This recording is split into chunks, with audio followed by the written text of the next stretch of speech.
how do you define brand, and then Mm. how do you define culture, and then how do you see those two interplaying? Because it sounds like that's a big focus of yours. Yeah. So for me, brands are culture, and we need to expand from brands because we think brands and we think like Adidas, Nike, Gucci, either on the fashion realm or we think about Apple, Samsung, Microsoft, and on the technology aspect of things. One of the controversial things I say that a lot of people try to get me on, and I won't change that statement, is that even those NFT projects that we are looking right now, like that being Azuki, Doodles, any of them, Utes, whatever it is, they are brands, right? Because what brands basically are, they are a representation of something that a group of individuals decide putting on their bodies or claiming that they own publicly to display the way they want to be perceived. So at the end of the day, is a representation of values, right? Why do I wear a 90cc t-shirt from G Money, right? Because I feel represented by what he's building, and I feel part of that movement of the another thousand people that own this t-shirt, and I want to show to the world what I stand for. Right? It's that simple. Why do people get so excited about having an Apple phone and showing and having a sticker on the back of their car? It's because they show they are part of that.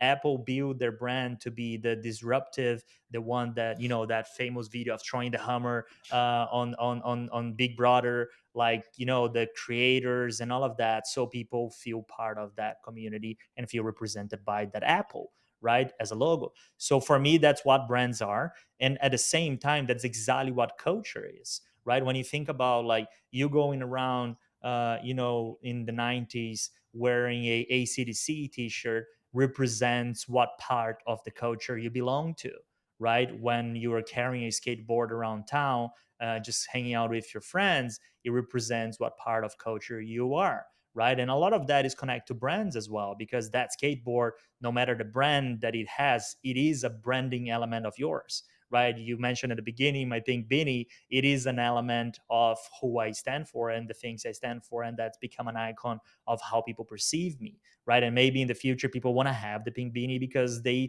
resonate with what I have to say. I want I it. don't know, right? So like that's kind of like the interest. So Do I buy get an now at NFT with it? Come on, Diego, give diegoborgo.com me the forward NFT. slash pink beanie. It's just four And ninety that's nine. $499. So like that's for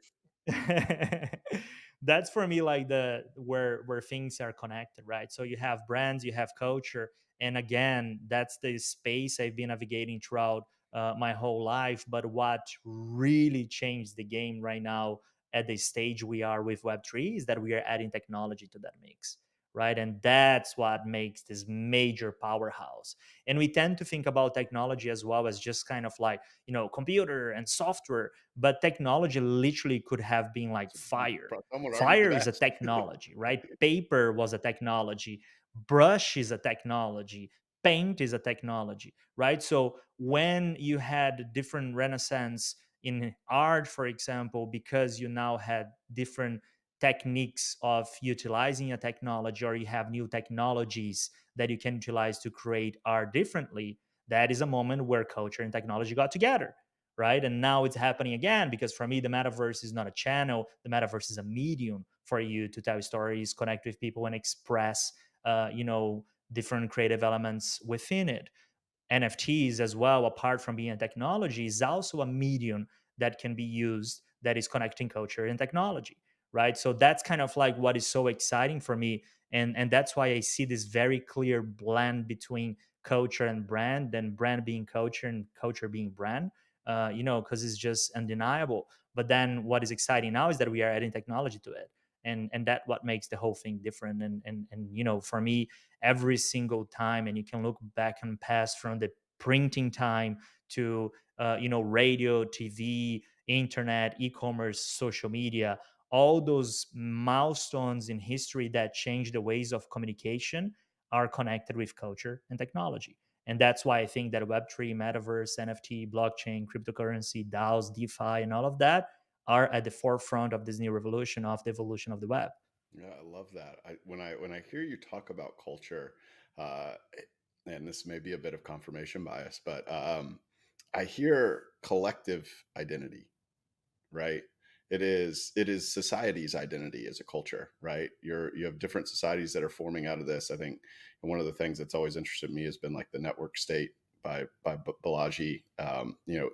A lot of Mm, people that powers their creative side, right? They're like, I'm building towards that because I feel like that mm, is reflective of my identity. But when those identities come together, you've got a culture, right? yeah. Which is a beautiful thing. 100%. And now, because of the way culture, technology, and the way we interact with other humans, because obviously technology shortened the possibilities of us interacting. Because probably if it would be 40 years ago, I would have never met you in my life because I would never have gone to Atlanta, or you would have never gone to Portugal, and we wouldn't be able to connect. And here we are. So shortening that distance physically has made us to have access to anyone and everyone in the world at scale. And what is a byproduct of that is that instead of us being part of very large communities that everybody shouting at each other and conversations cannot be had, and everybody is sort of like either another number or just, another person within that room, we are leaning against niche communities, right? How can I tailor with 35 filters to find a person that thinks exactly like me in this point on time so I can connect and we can do dope shit together? And that's where we're going to, right? And that's why NFTs are interesting, right? Why 10,000 apes took over, and became what became is because those 10,000 early adopters to that thing had a set of values that they all resonated with. They're like, fuck, we are early in this space. We're meme lords. We love crypto. We've been early to crypto, been early to DeFi. Now there's a bunch of people here that are trying to figure out what's going to happen, and apes strung together, right? And that sort of like brought people together.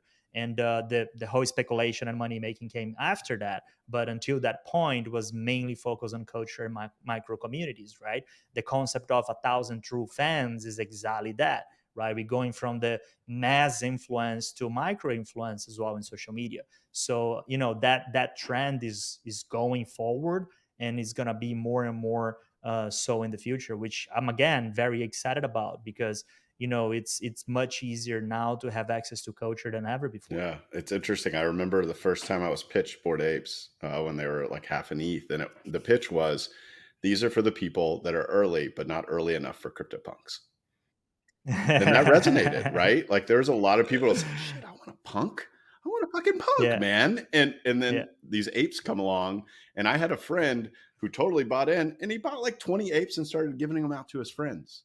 I mean, he changed people's lives, right? The man. financial speculation was not part of it. It was being a part of No. what that represented, which is that we are slowly, Mm, and then setting off what became the craziness of the PFP revolution.